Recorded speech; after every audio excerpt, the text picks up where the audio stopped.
एक षड्यंत्र है और वो षड्यंत्र की पोल खुल चुकी है।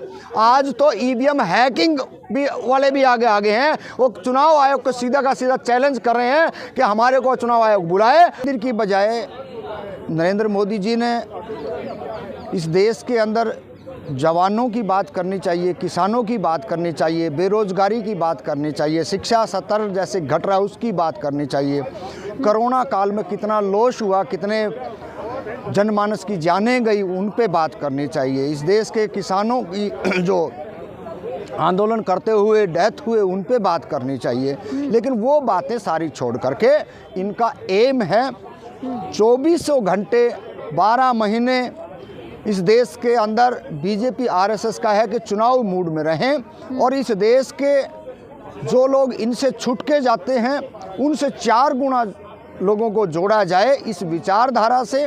और इसी विचारधारा से जोड़ करके इन्होंने इस देश के अंदर सत्ता पे काबिज रहने का एक फार्मूला है।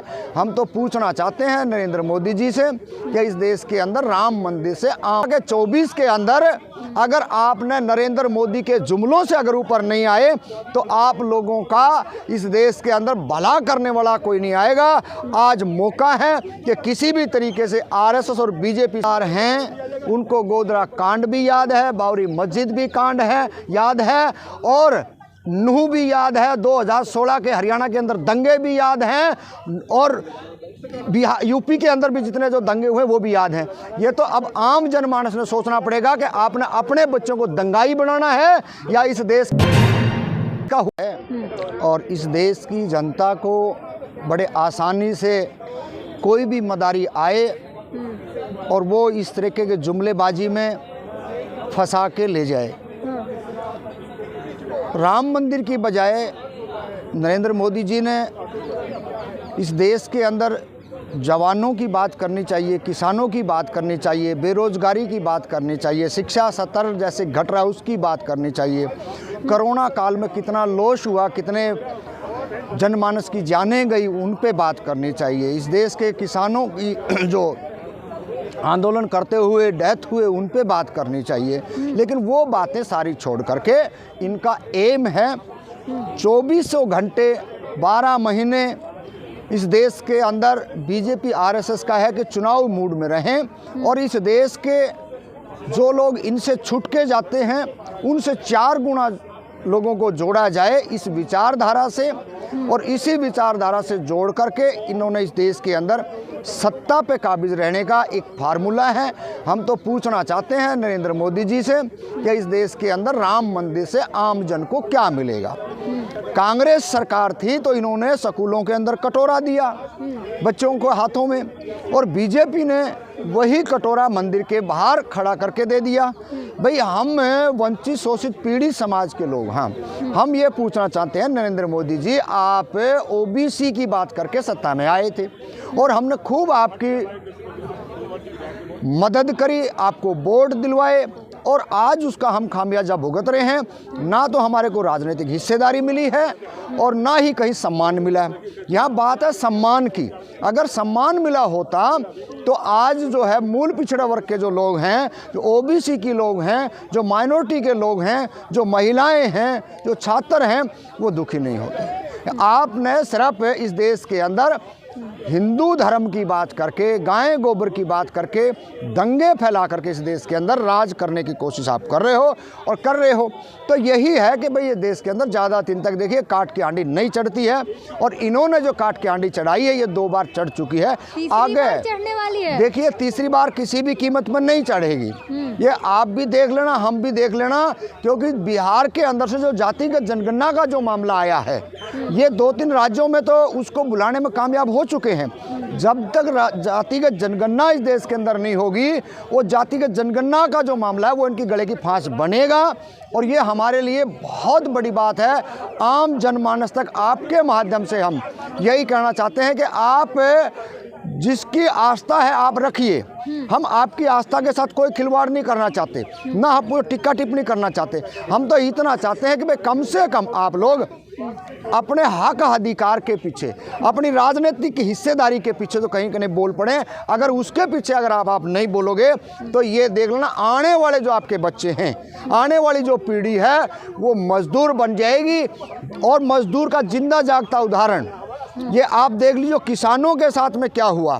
किसानों को बॉर्डरों से हटाया, उसी दौर में इन्होंने एक नौकरी लेके आए, वो नौकरी 4 साल की। उस नौकरी को, अग्निवीर को आपने देखा कि जो किसानों को पहले हत्या करके और उसके बाद अग्निवीर ला दिया। भाई अग्निवीर से किसका बच्चा जाता है? अग्निवीर जो नौकरी है वो 4 साल की है, और उसमें तो वही जाएंगे ना। किसानों को आपने लूट लिया, मजदूरों को आपने लूट लिया, अब आपने जो जवान था इस देश का उसको भी लूट लिया। तो ये तो तमाम लोगों को समझना पड़ेगा कि 24 के अंदर अगर आपने नरेंद्र मोदी के जुमलों से अगर ऊपर नहीं आए तो आप लोगों का इस देश के अंदर भला करने वाला कोई नहीं आएगा। आज मौका है कि किसी भी तरीके से आरएसएस और बीजेपी से आप अपना पीछा छुटवा लें। वोट राम के नाम पर मिल रहा है, राम को लाए हैं, उनको हम लाएंगे, जनता कह रही है। जनता नहीं कह रही है, बीजेपी और आरएसएस के लोग कह रहे हैं। राम को लेके वाले नरेंद्र मोदी हो गया क्या? ये आरएसएस बीजेपी के लोग हो गए क्या? ये नहीं है। राम को जो लेके आए थे उनकी तो बात छोड़ दीजिए, ये इस तरह के जुमलेबाजियों पर जनता को गुमराह कर रहे हैं। ना ये राम को लेके आए, ना ये राम पर भरोसा करते। ये खुद कहते हैं अमित शाह, नरेंद्र मोदी, कि हिंदू कोई धर्म है ही नहीं।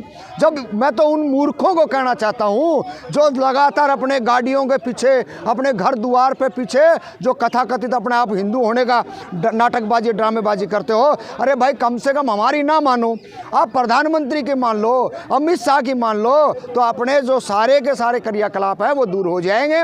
इस देश के अंदर आपने अपने हक अधिकार की अगर बात नहीं करोगे, जातिगत जनगणना की बात नहीं करोगे, तो इस देश के अंदर आपका भला होने वाला नहीं है। और यही बात हम तमाम उस देश के लोगों को, राम मंदिर का मुद्दा भुना रही है बीजेपी, इसी दावे पर कह रही है 400 पार, अगर भुन गया तो 400 पार है, इसी बार आएंगे प्रधानमंत्री मोदी जी। देखिए तमाम इस देश के लोग समझदार हैं, उनको गोधरा कांड भी याद है, बाबरी मस्जिद भी कांड है याद है, और नूह भी याद है, 2016 के हरियाणा के अंदर दंगे भी याद हैं, और बिहार यूपी के अंदर भी जितने जो दंगे हुए वो भी याद हैं। ये तो अब आम जनमानस ने सोचना पड़ेगा कि आपने अपने बच्चों को दंगाई बनाना है या इस देश का हुक्मरान बनाना है। इस देश के अंदर जैसे मणिपुर का मामला आया, बहन बेटियों के साथ में कितना शोषण अत्याचार हुआ है। 4 राज्यों के नतीजे भी देखा हमने। देखिए 4 राज्यों के नतीजे, ये सारे का सारा एक षड्यंत्र है, और वो षड्यंत्र की पोल खुल चुकी है। आज तो ईवीएम हैकिंग वाले भी आगे हैं। वो चुनाव आयोग को सीधा का सीधा चैलेंज कर रहे हैं कि हमारे को चुनाव आयोग बुलाए और हम दूर करते हैं आपकी गलतफहमी। जो सुप्रीम कोर्ट के वकील है वो ट्विटर पे सबूत देते हैं, एक वीडियो वायरल है, वो कहते हैं कि ये रही है चुनाव आयोग का सबूत है, ईवीएम में धांधली होता है। तो आज चुनाव आयोग कहाँ सो गया? चुनाव आयोग बुलाए ना। चुनाव आयोग जो है तोता बना हुआ है बीजेपी आरएसएस का, वो नहीं बुलाएगा। और हम बार बार कहना चाहते हैं इस देश के अंदर से ईवीएम एक बड़ा मुद्दा है, उसको भी हटना चाहिए। और 24 के अंदर नरेंद्र मोदी और आरएसएस का तो पतन होने वाला है, क्योंकि लगातार इन्होंने जितनी हेराफेरी करनी थी ईवीएम से, जितना लोगों को मोटिवेट करना था, जितना उनको गुमराह करना था, वो इन्होंने किया। अब इनकी आगे की दाल गलने वाली नहीं है। और हरियाणा के अंदर हम बता देना चाहते हैं, हरियाणा के अंदर 17 फरवरी को रोहतक के अंदर आज ही हम नीतीश कुमार जी से मिले हैं, और उन्होंने आश्वासन दिया है कि हरियाणा के अंदर जातिगत जनगणना को लेकर के ओबीसी गर्जना रैली के नाम से वो आएंगे। और ये बहुत बड़ी बात है, जब बिहार से नीतीश कुमार जी तमाम देश के अंदर जिलों में और प्रदेशों में जाएंगे तो नरेंद्र मोदी छूमंतर हो जाएंगे। ये इस बात का हमारे को पूरा का पूरा भरोसा है। एक तरफ नीतीश कुमार यात्रा निकाल रहे हैं, एक तरफ राहुल गांधी न्याय यात्रा निकाल रहे हैं, तो ये तो चारों कोनों पर लगना पड़ेगा। इसमें बुराई क्या है? सामाजिक न्याय की लड़ाई है। इस देश के अंदर आम महिला को, छात्र को सामाजिक न्याय नहीं मिला इनकी सरकार में। भाई क्या बुराई है? हर नागरिक को, मैं तो आपके माध्यम से तमाम जो सोए हुए लोग हैं उनको भी कह रहा हूं, अगर आप बाहर ना निकल के आए तो 24 के बाद में जिस तरीके से जंतर मंतर के ऊपर आप अपनी बात बात नहीं कह सकते। और इस देश के युवा छात्रों ने जा करके अपनी जान को जोखिम में डाल करके जो पार्लियामेंट के अंदर गए हैं, ये सीधा सीधा दर्शाता है इस देश के अंदर कि बेरोजगारी कितनी है। इस देश के अंदर 70 से 80% लोग जो हैं वो भारत देश को छोड़ करके बाहर जा रहे हैं। ये इस देश की सरकार बताए, क्या इस देश के अंदर इतनी राशन उनको बांटना पड़ रहा है? ये क्या है? इस देश के अंदर बेरोजगारी चरम सीमा पे है और इसीलिए तमाम राजनीतिक दलों के लोगों को आगे आना चाहिए। बीजेपी